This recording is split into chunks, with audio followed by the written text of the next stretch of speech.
하나님 말씀 받겠습니다. 여호수아 2장 1절서부터 3절까지 말씀입니다. 여호수아 2장 1절서부터 3절까지 말씀입니다. 우리 시간 다 같이 하나님 말씀을 받겠습니다. 시작. 눈의 아들 여호수아가 시딤에서 두 사람을 정탐꾼으로 보내며 이르되 가서 그 땅과 여리고를 엿보라 하며 그들이 가서 라합이라는 기생의 집에 들어가 거기서 유숙하더니 어떤 사람이 여리고 왕에게 말하여 이르되 보소서 이 밤에 이스라엘 자손 중에 몇 사람이 이 땅을 정탐하러 이르러 들어왔나이다. 여리고 왕이 라합에게 사람을 보내어 이르되 내게로 와서 내 집에 들어간 그 사람을 끌어내라. 그들은 이 온 땅을 정탐하러 왔느니라. 아멘. 오늘 여호수아 2장 1절 3절의 말씀을 가지고 비전의 원리 10번째 인간이 해야 할 영역을 준비하라 라는 제목으로 여러분과 같이 좀 말씀을 나누도록 하겠습니다. 오늘 여호수아 2장서부터는 드디어 가나안 정복이 시작이 됩니다. 그런데 그 가나안 정복의 첫 관문이 당시 가나안에게 있어서 가나안 전 지역에 있어서 어떻게 보면 가장 강력하고 절대로 무너뜨리기 쉽지 않은 성, 바로 여리고 성이었습니다. 그러나 여러분, 이미 여호수아는 약속을 받았어요. 이 가나안 땅을 내가 너에게 주겠노라. 이 약속을 받았기 때문에 이 여리고 성을 정복하는 것은 이건 거의 시간 문제다라고 우리는 믿음으로 고백할 수밖에 없지요. 그러나 여러분, 약속이 있었지만 여호수아는 가나안 정복이라는 하나님의 위대한 약속을 받았지만 그렇다고 해서 그는 무기력하게 그 약속이 이루어지는 그날까지 무기력하게 기다리는 사람은 절대로 아니었다는 것이지요. 오늘 본문에 보니까 그는 하나님의 약속이 온전히 성취되기 위해서 그가 해야 될 영역, 그가 담당해야 될 영역, 그 영역 안에서 그는 최선을 다하여 노력하고 도전하는 모습을 우리에게 보여주고 있습니다. 자, 그렇다면 오늘부터 이제 여호수아 2장서부터 이제 하나님의 약속을 받은 여호수아가 자신의 인간의 영역 안에서 자신이 해야 할 일을 도전하는 그 모든 모습들을 우리에게 보여주고 있습니다. 자, 그러면 오늘 본문에서는 우리가 여호수아의 모습을 통해서 우리가 본받아야 될 진리가 무엇인가 한번 살펴보고자 합니다. 첫 번째로 여러분, 인간이 해야 될 영역은 인간이 해야 한다는 것입니다. 여리고성은 이미 하나님께서 주시겠다고 약속한 성입니다. 내가 너에게 주겠다. 너희가 반드시 그 땅을 정복할 것이다. 이렇게 하나님이 약속을 받은 땅이에요. 왜냐하면 가나안의 일부이기 때문에 그렇지요. 그러면 약속이 있으니까 이제 무조건 가면 되는 겁니까? 그냥 여리고성 앞에서 그냥 문 열고 문 잡고 그냥 육탄으로 그냥 가서 공격하면 되는 것입니까? 약속이 있는데 왜 여러분요? 또 다른 행동, 또 다른 액션이 필요하냐 이거예요. 오늘 본문에 보면 여호수아는 여리고 정복에 앞서서 어떤 한 위대한 행동을 하나 합니다. 그게 바로 뭐였냐면 정탐꾼을 보내는 거였어요. 여러분, 하나님이 약속이 있는데 왜 정탐꾼을 보내죠? 하나님이 주시겠다고 약속하신 땅인데 왜 거기를 정탐하러 사람을 보내느냐 이겁니다. 여러분, 우리는 정탐이라고 하는 것은 우리 입장에서 보면요, 약속이 있으면 정탐한다. 우리는 이걸 어떻게 받아들이냐면 그건 하나님의 약속에 대한 의심 아닙니까? 우리는 이렇게 받아들일 수가 있다는 것이죠. 여러분, 과거에 그런 말이 있었죠. 아플 때 기도해야 합니까? 아니면 병원에 가야 합니까? 하나님이 대통령이 되게 해주시겠다는 약속을 나에게 주셨어요. 그러면 그때부터 약속을 받았으면 무조건 기도만 하면 되는 겁니까? 교회에서 그냥 여러분이 매일 살면서 그렇게 열심히 충성하면 그러면 되는 겁니까? 그러면 하나님이 대통령 만들어주나요? 그냥 과에서는 아니면 학교에서는 그냥 항상 뒤에서 성적을 세는 그러한 위치에 있다 할지라도 그냥 무조건적으로 그렇게 하면 되는 겁니까? 내가 해야 될 영역을 잠시 내려놓고 그냥 있으면 되는 거예요? 하나님 나라 영광을 위하여서 직업과 내가 해야 될 이 모든 것들 전부 다 포기한 채 그냥 여러분이 무조건 하나님이 기뻐하시는 원하시는 일만 거기에 집중하면 되는 걸까요? 여러분, 이것은 결국 두 가지를 우리에게 이야기하는 겁니다. 하나님께 맡겨야 될 영역과 우리가 해야 될 영역을 우리는 구분해야 된다라는 거예요. 이걸 구분하지 못하면 내가 해야 될 영역조차도 전부 다 하나님께 맡기는 이런 실수를 우리가 범할 때가 있다라는 것입니다. 여러분, 하나님의 약속이 있다는 말은, 약속을 받았다는 말은 우리의 노력은 전혀 하지 않아도 된다라는 표현이 아니에요. 하나님의 약속이 있다는 말은 우리 인간들도 약속을 받은 확신 이상의 노력이 있어야 된다라는 의미인 것입니다. 여러분, 설교의 달변가의 특징이 뭔지 아세요? 신물나게 설교를 준비했고 신물나게 설교를 선포해봤다는 것입니다. 여러분, 그 영역은 결국 뭘 말하는 겁니까?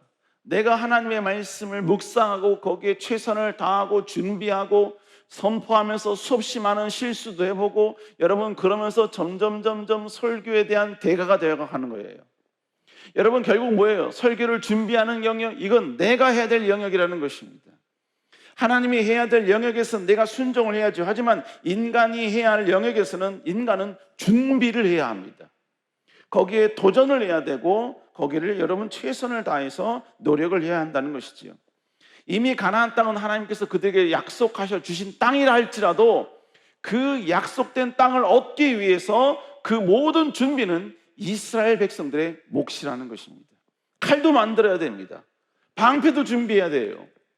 그리고 화살도 만들어야 됩니다. 갑옷도 만들어야 돼요. 여러분, 이건 하나님이 해주시는 게 아니에요. 그건 이스라엘 백성들이 해야 될 영역인 것입니다. 여러분, 이건 마찬가지예요. 약속을 온전히 이루기 위해서 바로 우리가 해야 될 영역은 우리가 해야 한다는 것입니다. 바로 정탐은 약속받은 자로서 인간의 영역 안에서 여러분이 해야 될 준비의 모습이었다는 것이죠. 여러분, 왜 그렇습니까? 여러분 잘 알다시피 여리고성이 어떻게 무너진지 다 알지요? 바로 6일 동안은 한 바퀴씩 돌고 제7일 때는 7바퀴 돌면서 여러분이 하나님이 약속하신 대로 여러분 괴성과 함께 여러분 깨면서 여러분 그렇게 하자 여리고성이 무너지게 되었지요. 여러분, 여리고성이 무너지고 난 다음에 그 다음에 해야 할 일이 뭐죠? 여러분, 그 다음은 이제 이스라엘 백성들은 칼을 들고 여리고성 안으로 들어가야 합니다. 무너졌다고 해서 여러분 거기서 박수 치면서 하나님이 하셨다고 찬양하고 경배할 시간이 아니에요. 가야 합니다. 그래서 여호수아 6장 20절 21절에 보니까 여러분 이런 표현이 있습니다. 자, 성벽이 무너져 내린지라, 이 표현이 이렇게 나옵니다. 백성이 각기 앞으로 나아가 그 성에 들어가서 그 성을 점령하고. 여러분, 지금 성경은 단 몇 초도 안 되는 짧은 구절로서 여리고성이 정복되었다는 사실을 우리에게 이야기해 주고 있습니다. 그러나 여러분, 이 한 구절이 기록되기 위해서는 이스라엘 백성들 전체가, 전쟁에 나간 모든 남자들이 칼을 뽑고 실제로 여리고성으로 도전하여 달려가 그들과 함께 칼로 싸우고 그들을 정복하고 그를 죽이고 여러분 그들을 처단하는 이런 작업들이 있어야 했다는 것입니다. 오늘 본문의 이 짧은 이 구절 속에는 그들은 여리고성 사람들을 여러분 죽이면서 피를 튀기는 그 모습을 봐야 했습니다. 대항하는 그들과 함께 여러분 전쟁을 해야 했습니다. 한바탕은 여러분요 단 1cm 차이로 자신의 목이 날아갈 수 있는 그런 위기도 경험해야 합니다. 심지어 어느 누구는요 전쟁을 하면서 여러분 베일 수도 있습니다. 손가락이 여러분 큰 골절이 있을 수도 있습니다. 전쟁하면서 여러 가지 많은 고통과 아픔을 경험할 수도 있다는 것입니다. 그러나 중요한 건 뭐예요? 승리했다는 것이죠. 그 승리를 이루기 위해서는 이스라엘 백성들이 실제적으로 가서 도전해야만 하고 전쟁을 해야만 했었다는 것입니다. 그런데 여러분, 전쟁하는데 무조건 가서 승리하면 될까요? 무조건 여러분 육탄전으로 그냥 가면 되는 거예요? 아닙니다. 전쟁을 지도하는 사람은 제일 먼저 무엇을 알아야 되냐면 전체적인 모든 지형을 알아야 되고 전쟁에 임하는 적군들의 마음가짐과 상태를 알아야만 했다는 것입니다. 여러분, 그렇기 때문에 이 모든 것을 전부 다 알기 위해서 여호수아는 바로 정탐꾼 2명에게 바로 여리고성을 정복하라고 이야기하고 있고 명령하고 있다는 것입니다. 여호수아, 즉 군대 장관으로서 전체 이스라엘 백성들을 통치해야 될 그의 역할로서, 인간으로서 해야 될 그 영역을 충실히 하기 위하여 지금 여호수아는 준비하고 있는 것입니다. 하나님의 약속에 대한 불신이 아닙니다. 약속을 철저히 믿었기 때문에 정탐한 것입니다. 약속에 대한 신뢰가 있었기 때문에 정탐이라는 도전을 했다는 것입니다. 여러분, 이건 우리의 삶도 마찬가지입니다. 여러분, 하나님의 약속을 받았다고 해서 그 약속만 믿고 아무것도 안 한다면 여러분, 그런 아무것도 이룰 수가 없습니다. 비전이 있다고 해서 그 비전을 이루기 위해 내가 해야 될 영역에서 준비하지 않는다면 여러분, 결단코 쓰임받을 수가 없는 것입니다. 인간의 최선, 인간의 노력, 인간의 도전과 수고와 열정이 왜 필요하신 것입니까? 여러분, 그것은 바로 하나님의 비전을 성취하기 위해서 인간이 해야 될 영역이기 때문에 그런 것입니다. 하나님이 여러분 땅끝까지 이르러 내 증인이 되라 라고 말씀하셨어요. 그러면 땅끝까지 이르러 내 증인이 되는 것은 가만히 있으면 되는 거예요? 그냥 멍하니 여러분 주일성수만 하고 있으면 되는 겁니까? 아닙니다. 내가 침묵하면 절대로 복음은 땅끝까지 갈 수가 없는 거예요. 결국 뭡니까? 땅끝까지 복음 증거가 되기 위해서 하나님을 믿는 우리가 해야 될 영역에서는 우리가 해야 한다는 거예요. 해외 선교를 기획하고 준비하고 그것을 위해 헌금을 하고 그것을 위해 실천하고 그것을 위해 준비하고 그것을 위해 내 시간을 희생하고 심지어 그 시간을 내가 하나님께 드리고, 여러분, 이 과정이 있어야만 한다는 거예요. 그게 없으면 땅끝까지 이르러 내 증인이 된다는 이 말씀은 실현될 수가 없는 거예요. 절대 이루어질 수가 없는 것입니다. 여러분, 하나님의 약속이 있다고 해서 여러분 시험 공부 안 해도 될까요? 공부 영역은 내가 해야 될 영역이에요. 기도만 하면 하나님이 답을 주십니까? 여러분, 그런 기대 자체 하는 것 자체가 여러분 기복주의예요. 기도만 하면 하나님이 여러분 답이 보이나요? 내일 모레 여러분 무슨 전공 시험이 있고 내일 모레 여러분 자격증 시험이 있어요. 기도만 하면 하나님이 답을 보여주시나요? 아니요. 하나님은 절대로 그렇게 하지 아니하십니다. 왜요? 하나님의 속성이 그게 아니기 때문에 그런 거예요. 하나님은 우리에게 뭐라고 말씀합니까? 마태복음 25장 26절 우리 한번 읽어볼까요? 시작. 그 주인이 대답하여 이르되 악하고 게으른 종아. 본문에 뭐라고 이야기합니까? 내가 심지 않은 데서 거두고 해치지 않은 데서 너희가 거두는 모으는 줄 알았느냐? 이게 뭐예요? 나는 그런 하나님이 아니란 이야기예요. 결국 우리 하나님은 심지 않은 데서 거두게 하시는 분이 아닙니다. 해치지 않은 데서 모으게 하시는 분이 결코 아니라는 거예요. 그건 악하고 게으른 종이 요구하는 거예요. 결국 뭡니까? 꿈이 있고 약속이 있다면서 인간의 영역을 포기한 자는 하나님 보시기에 악하고 게으른 자의 모습이라는 것입니다. 여러분, 결국 뭐예요? 우리는 절대로 하나님의 비전을 이루고 싶은 열정이 있다면 그 열정만큼 하나님의 영광을 위해 도전해야 합니다. 하나님께 쓰임받고 싶은 뜨거움에 대한 열정이 있으면 그 뜨거운 만큼 준비해야 돼요. 뜨거운 만큼 세상에 나가서 피 터지게 여러분 전쟁해야 합니다. 세상에 나가서 피 터지게 우리는 여러분 도전해야 되는 거예요. 때로는 인내해야 됩니다. 때로는 여러분 열정을 가지고 여러분요 정복해가고 내 영역을 조금씩 넓혀가야 되는 그런 여러분요 의무가 우리 비전을 가진 자, 하나님 나라 영광을 위해 쓰임받기를 원하는 자에게 있어야만 한다는 거예요. 그 우리 그리스도의 의무인 것입니다. 뿐만 아니라 여러분, 내가 해야 될 영역을 소홀히 하면서 소홀히 한 그 결과를 하나님 탓하면 안 돼요. 하나님 왜 이번 시험에 떨어지게 했습니까? 결론 이야기해줄까요? 공부 안 해서 그런 거예요. 합격될 만큼 준비 안 했기 때문에 그런 거예요. 그걸 왜 하나님 탓합니까? 그걸 왜 여러분이 하나님의 영역으로 간주합니까? 그건 내 영역이고 내가 준비하지 않은 영역이에요. 그러면 떨어졌으면 하나님께 탓할 게 아니라 하나님께 송구해야지요.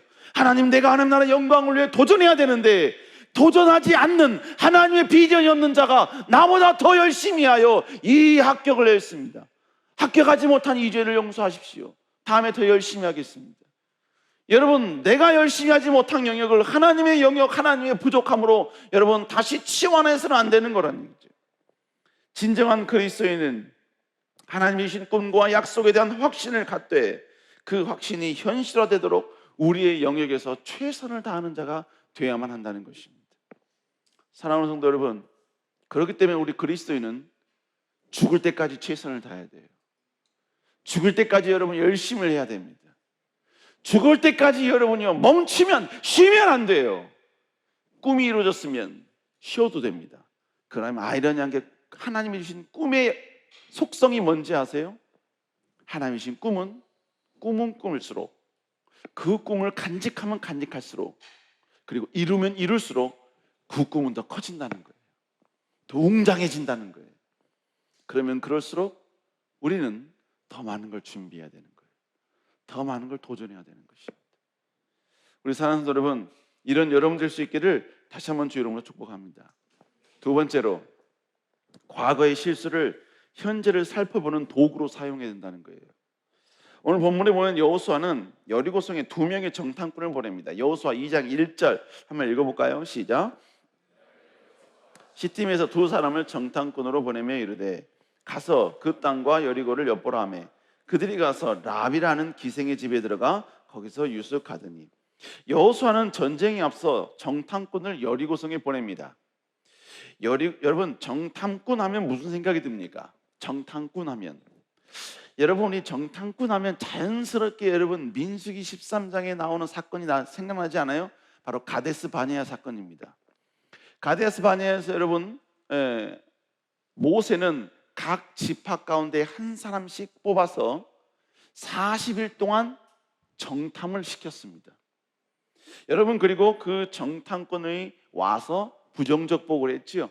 그래서 그 정탐의 결과가 뭐였죠? 바로 40일을 정탐한 것이 40일이 40년으로 바뀌어서 40년 동안 출애굽했을 때 20세 미만이었던 사람은 살리되 20세 이상이었던 모든 남녀들은 전부 다 40년 동안 광야에서 죽게 될 것이다 라는 의미였습니다.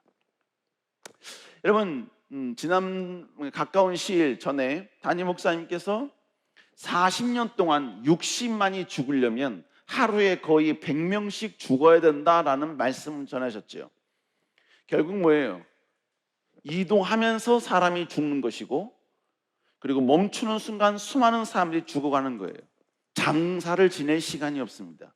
그냥 죽으면 죽은 사람을 그냥 모래에 묻고 그냥 출발하는 거예요. 40년의 기간은 결국은 뭐냐? 수많은 인종들이 죽어가는 인생, 죽어가는 시간이었습니다. 그것이 정탐을 통해 얻어낸 결과였습니다. 정탐을 통해서 얻어낸 결과가 이렇다면 어떻게 보면 여호수아는요 정탐꾼을 보내지 말았어야죠. 정탐을 통해서 여러분 그렇게 크나큰 여러분 실수를 했으면 정탐꾼을 보내지 말았었어야지요. 그러나 여러분 우리가 여기서 알아야 할 게 있어요. 12명의 정탐꾼을 보낸 정탐 자체가 문제가 된 건 아니었습니다. 왜냐하면 여러분 12명의 정탐꾼은요 하나님이 명령, 특별히 모세가 명령한 대로 그대로 보고 내용을 가지고 왔어요. 여러분 그 모세가 정탐꾼에게 정탐하고 돌아오라고 한 그 목록이 민수기 13장 17절서부터 20절까지 쭉 나열이 되어 있습니다. 쭉 한번 읽어보시면 쭉 나와요. 한마디로 말하면 가나안 땅의 환경 그리고 그 땅에 거하는 거민들 이것을 조사해 오라는 겁니다. 그래서 그들은 그대로 조사를 해옵니다. 그리고 그것을 이스라엘 백성들 앞에 보고를 합니다. 그 보고의 내용이 민수기 13장 25절과 29절에 나와요. 한마디로 이야기하면 보고를 너무 잘했습니다. 포도도 열매도 어마어마한 걸 가지고 왔어요. 그리고 그 땅의 거민들의 등치가 어떻다는 거 여러분 그대로 다 보고를 했습니다. 여러분 정탐꾼 12명의 정탐꾼은요 딱 여기까지만 이야기했었어야 됐었어요. 더 이상 아무 말 하지 말고 여기까지만 딱 보고하는 것까지만 딱 끝내야만 했었습니다.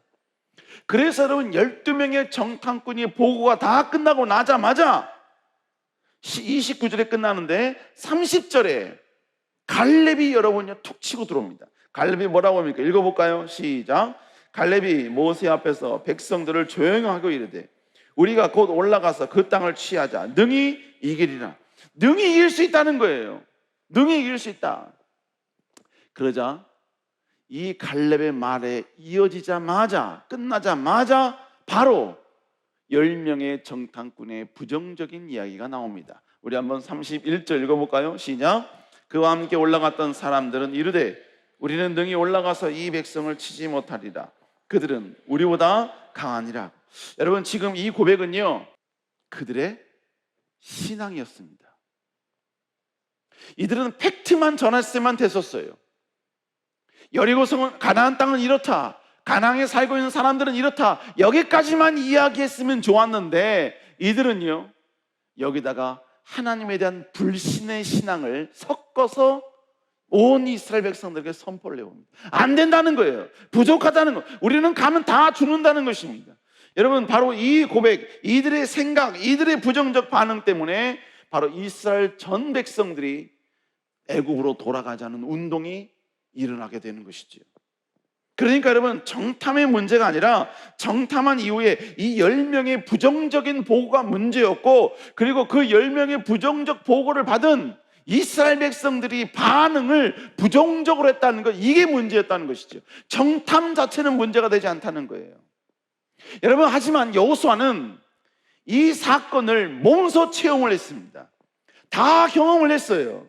그리고 이 정탐이 가져올 어마어마한 여러분 부정적 파급 효과가 무엇인지도 그는 다 경험을 했습니다.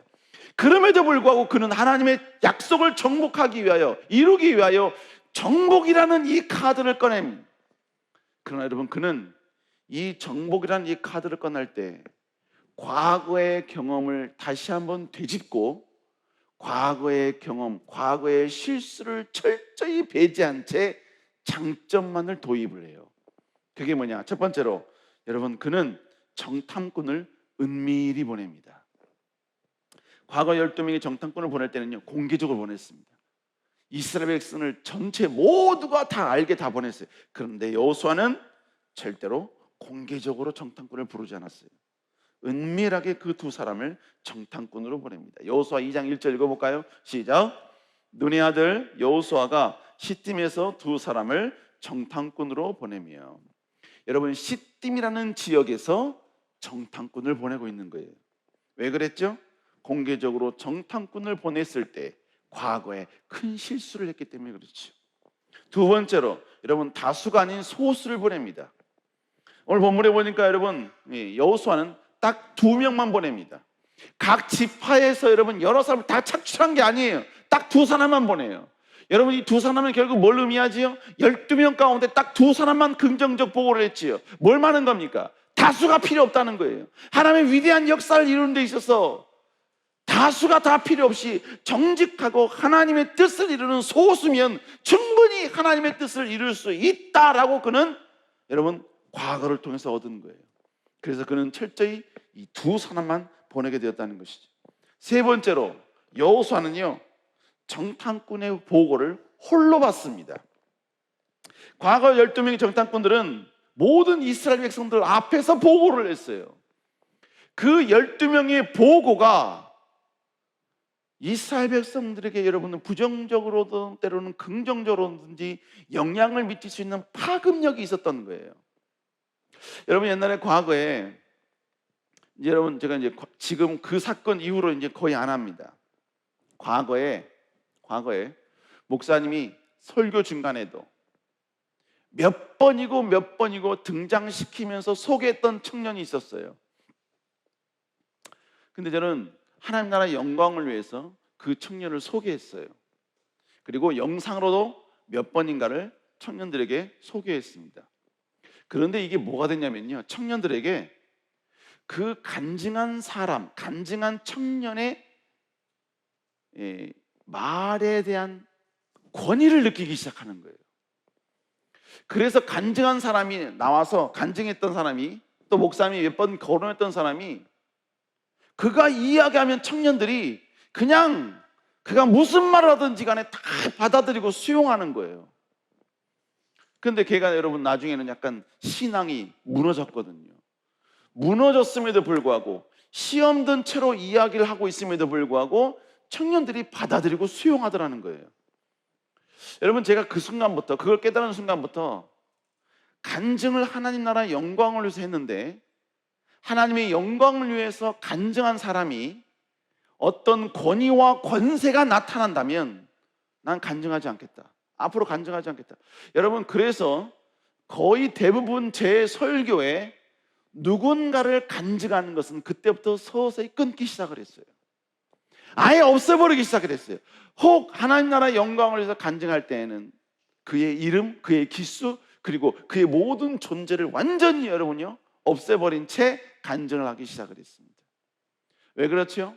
과거에 가지고 주었던 그 여러분요 교훈인 거예요. 지금 여호수아도 정탐꾼이 수많은 사람들 앞에서 보고하게끔 하지 않았어요. 그럼 어떻게 했느냐? 여러분 민수기 2장 23절 한번 읽어볼까요? 시작. 그 두 사람을 돌이켜 산에서 내려와 강을 건너 눈의 아들 여호수아에게 나아가서 그들이 겪은 모든 일을, 지금 누구에게 이야기하고 있지요? 여호수아에게 나아가서 그가 겪은 모든 것들을 고했다라고 말하고 있지요. 무슨 얘기입니까? 이스라엘 백성들에게 말하지 않았어요. 여호수아만 단독으로 보고를 받고 있었던 것입니다. 마지막 네 번째로 보고의 내용은요, 적들의 심리 상태였습니다. 적들의 심리 상태. 여러분 민수기 2장 1절에 보면, 여호수아 2장 1절에 보면 여호수아는 이 두 명의 정탐꾼에게 정탐해야 될 내용이 무엇인지를 명확하게 설명을 해줍니다. 그 내용이 뭐냐? 여리고성을 엿보라 하매 이렇게 나와요. 엿보래요. 엿본다고 해서 이렇게 살짝 엿보면 되는 거예요? 가서 이렇게 보면 되는 거예요? 이 엿본다는 표현이 여기엔 등장하지 않습니다만, 이 엿본다는 것이 구체적으로 무엇인가가 이 두 사람이 여호수아에게 보고했던 내용 가운데 나와요. 그 내용이 뭐냐? 자, 우리 한번 24절 읽어볼까요? 시작. 진실로 여호와께서 그 온 땅을 우리 산에 주셨으므로. 지금 두 명의 정탐꾼이 여리고성을 정탐하고 난 다음에 여호수아에게 와서 고백했던 내용이 뭐냐? 바로 여리고성 백성들의 마음가짐이었습니다. 전쟁이 임할 적들의 마음의 상태, 사기를 체크하라고 온 거예요. 체크하고 온 겁니다. 결국 여리고성을 엿보고 와라, 이 말은 여리고성이 얼마나 강한지, 여리고성이 또 얼마나 많은 것들이 있는지, 얼마나 넉넉한지, 얼마나 풍요로운지 이걸 보고 오라는 게 아니었어요. 실제로 전쟁에 임할 때 우리와 싸워야 될 여리고성 사람들의 지금의 사기가 어떤지, 우리 이스라엘 백성들을 향한 그들의 마음이 어떤지 바로 이것을 알아보라라고 말하고 있는 것입니다. 왜 이것만 알아보라고 했을까요? 이미 여러분 가나안 땅은 하나님이 이미 12명의 정탐꾼을 통해 풍족하다는 걸 이미 다 보고받은 거예요. 끝난 거예요. 뿐만 아니라 여리고성은 하나님이 주시겠다고 약속하신 성이에요. 그러니까 성이 강한들, 성이 두겹인들 그런 걸 필요 없는 거예요. 그러나 이제 전쟁에 나아가서 싸워야 될 때 이스라엘 백성과 싸울 그 적들의 마음 상태, 그것만 먼저 알아야만 했다는 것이죠. 여러분, 결국 여호수아는 과거에 가데스 바네아 사건으로 인하여서 얻었던 그 경험과 실패에 그는 절대로 답습하지 않았어요. 그가 인간의 영역에서 해야 될 그 정탐을 해야 될 때 그는 과거의 그 실수, 과거의 그 모든 아픔들을 다시 한번 분석하고 지금의 이 상황 가운데 무엇이 가장 적합한 정탐의 모습인지 그는 모두 다 분석을 하여 그걸 그대로 실천하고 있었다는 것입니다. 여러분, 이것은 뭘 말하는 겁니까? 여러분, 우리의 신앙과 우리의 비전 성취를 위해 달려가는 모든 길은 끊임없는 실수와 끊임없는 실패와 끊임없는 좌절과 끊임없는 수정 작업을 거치면서 완성해 가는 과정이라는 거예요. 여러분, 우리는 하나님 나라 영광을 위해 비전을 향해 달려가고 있습니다. 하나님께 쓰임받기를 열정적으로 소망하고 있어요. 그러나 여러분, 우리가 알아야 할 것은 우리는 끝없이 실패할 것입니다. 끝없이 우리 신앙이 무너짐을 경험할 것입니다. 끝없이 죄 앞에서 무너진 우리 모습을 볼 것입니다. 끝없이 여러분은 우리의 신앙이 흔들리고 여러분 균열이 가고 여러분은 거기에 엄청난 여러분 좌절을 우리는 평생 살아가면서 경험하게 될 것입니다. 나는 평생 그런 게 없을 거예요. 나는 절대로 여러분 그런 거 없이 견고하게 하나님 나라의 영광을 달려나갈 것입니다. 여러분, 그러려면 여러분 정말로 열정을 다해 일주일에 거의 7일 이상 아침, 점심 금식하면서 여러분 그래야지만이 그걸 버텨낼 수 있어요. 그렇게 할 수 있어요. 그걸 못한다면 나는 평생 나는 견고한 사람으로, 견고한 신앙이로 나는 남아 있을 수 있는 자신이 있다, 이렇게 고백한 사람은 온전히 교만한 사람의 모습인 것입니다. 우리는 쓰러질 수밖에 없어요. 넘어질 수밖에 없습니다. 그런데 여러분, 중요한 것은 그 넘어짐이 패배의 의미가 아니에요. 그 실패가 영원한 루저의 모습이 아니라는 거예요. 그것은 다시 쓰러지게 만든 그 원인을 분석하고 다시 내가 하나님 나라 영광을 위해 어떻게 달려가야 될지, 또 달려가는 과정 가운데 그러한 위기와 그런 아픔이 왔을 때 내가 그것을 어떻게 극복해야 될지, 여러분, 이걸 알 수 있게 해주는 위대한 표본이요, 위대한 힌트가 된다는 거예요. 여러분, 그러니까 여러분, 우리는 어떤 상황 가운데 있을지라도 여러분, 영원한 좌절은 있을 수 없는 거예요. 그것은 항상 우리에게 교훈이 되는 거예요. 그래서 여러분, 성경에 나오는 모든 말씀 가운데 뭐라고 이야기합니까? 고린도서에 보면요, 우리는 이렇게 하지 말자, 불평하지 말자, 뭐하지 말자 쭉 이야기하면서 하시는 말씀이 뭐냐면, 이런 모든 것들은 우리에게 교훈이 돼요. 이 시대를 살아가는 우리들에게 어떤 방식으로 살아갈지에 대한 교훈이 된다라고 말씀하고 있는 거예요. 여러분, 그러므로 우리는 쓰러져도요, 좌절하지 마세요. 쓰러지게 만든 원인이 무엇인지, 나의 연약함과 나의 부족함이 무엇인지 알고 우리는 다시 그 상황 가운데 일어나면 되는 거예요. 여러분, 우리는 여기 대부분 우리 성도들, 청년들도 마찬가지고, 여러분들은 반드시 살면서 안주라는 것을 경험하게 될 겁니다. 술안주를 말하는 게 아니라 우리의 삶 가운데 이 정도면 됐다, 이 정도면 충분해, 나는 여기까지. 그러니까 뭐예요? 적절히 하나님을 믿으면서 적절히 신앙생활하면서 세상을 즐기고 세상을 누리는 삶을 살자라고 생각하는 그 안주가 반드시 여러분에게 찾아오게 될 겁니다. 그때 그 안주가 찾아왔다는 것은 성공이 아니에요. 신앙적으로는 실패입니다. 무너지고 있는 거예요. 그때 우리는 깨닫는 거죠. 안주가 주는 위험이 무엇인지 삼손을 통해서, 다윗의 모습을 통해서 깨닫는 거예요. 그래서 뭡니까? 내가 그 안주에서 벗어나 또 다른 하나님 나라 영광을 달려나갔어요. 그때 하나님이 더 큰 축복을 줬어요. 그 더 큰 축복을 주셨을 때 그 더 큰 축복이 주는 또 다른 안주에 내가 빠지지 않게 해서 도전하는 거예요. 다시 깨어있는 거예요. 그래서 과거에 경험했던 나의 그 실수가 다시 하나님 나라의 영광을 위해 도전하는, 여러분, 위대한 힌트요, 교훈이 될 수 있도록 만들어야 된다라는 것입니다. 여러분, 우리는 실수를 경험하지 않아도 된다, 경험해서는 안 된다, 여러분, 그렇지 않습니다. 여러분, 성경의 위대한 교훈은 어디서부터 출발하는지 아세요? 실수와 실패에서부터 시작됐어요. 하나님이 어떤 분이신가? 여러분, 이건요, 이스라엘 백성들이 하나님으로부터 멀리 떠남으로 인하여서 하나님은 그때마다 하나님은 어떤 분이신가를 막 보여주기 시작을 했어요. 이스라엘 백성들의 실수와 이스라엘 백성들의 실패가 결국은 뭘 만들어냈냐? 하나님이 어떤 분이신가를 드러내는 요소가 되었어요. 여러분, 우리가 너무나 잘 알고 있는 신학 있죠, 신학의 출발이 뭔지 아세요? 바로 이단의 출현입니다.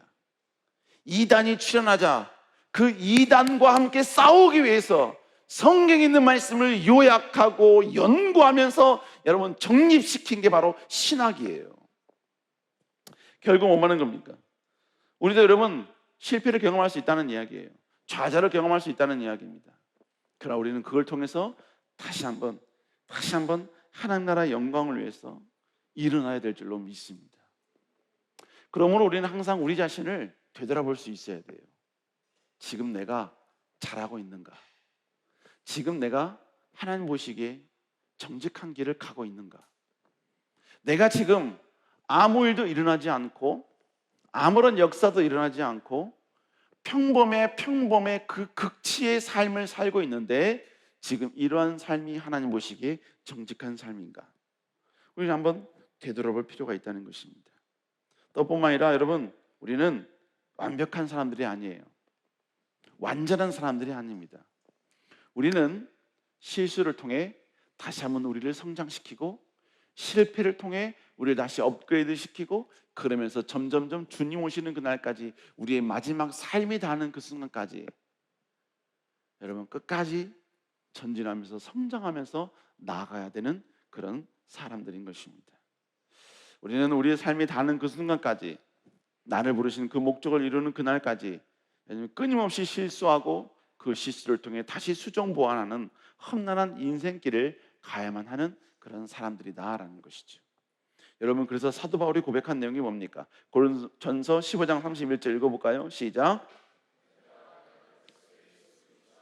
가진 바 너희에 대한 나의 자랑을 두고 단언하노니 나는 날마다 죽노라. 사도 바울이 고백한 내용이 뭐예요? 나는 날마다 죽는데요. 날마다 죽는다라는 이 표현은 결국 뭐예요? 온전한 줄 알았더니 온전한 그 모습이 죽어져야만 될 모습이었다는 거예요. 그래서 그걸 또 나 자신을 죽였어요. 죽이니까 내가 성장을 했네요. 근데 그 성장한 모습이 또 온전한 줄 알았어요. 근데 또 하나님 앞에 또 부족한 부분이 보이는 거예요. 그러니까 또 죽어야 되는 거예요. 근데 이 작업이 어떻게 여러분 지속된다고요? 본문에 보니까 날마다 죽노라 라고 표현하고 있어요. 날마다 죽노라. 우리는 죽을 때까지 날마다 죽어야 되는 존재인 거예요. 그러면서 우리는 조금씩 하나님 나라 영광을 위해 살아가게 되는 것입니다. 여러분, 하나님의 위대한 비전은 위대한 집회 장소에서부터 출발을 합니다. 하나님의 말씀이 선포되는 그 자리에서부터 시작이 돼요. 그런데 그 말씀이 실현되는 그 현장은 집회 장소를 벗어난 그 순간부터 시작이 됩니다.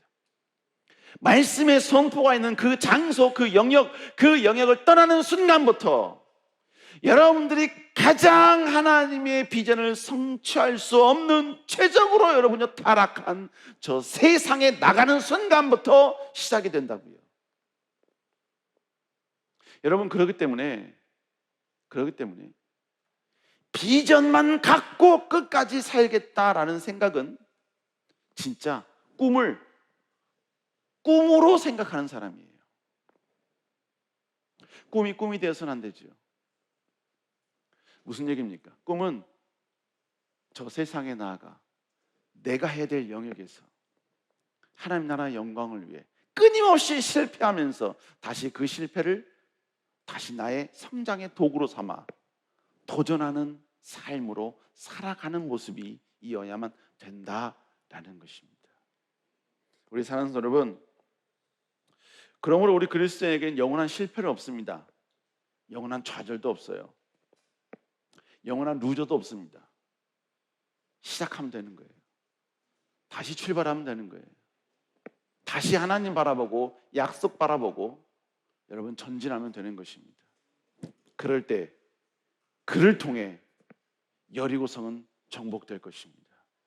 그런 여러분 될 수 있기를 다시 한번 주 여러분을 축복합니다. 우리 시간 기도하시겠습니다.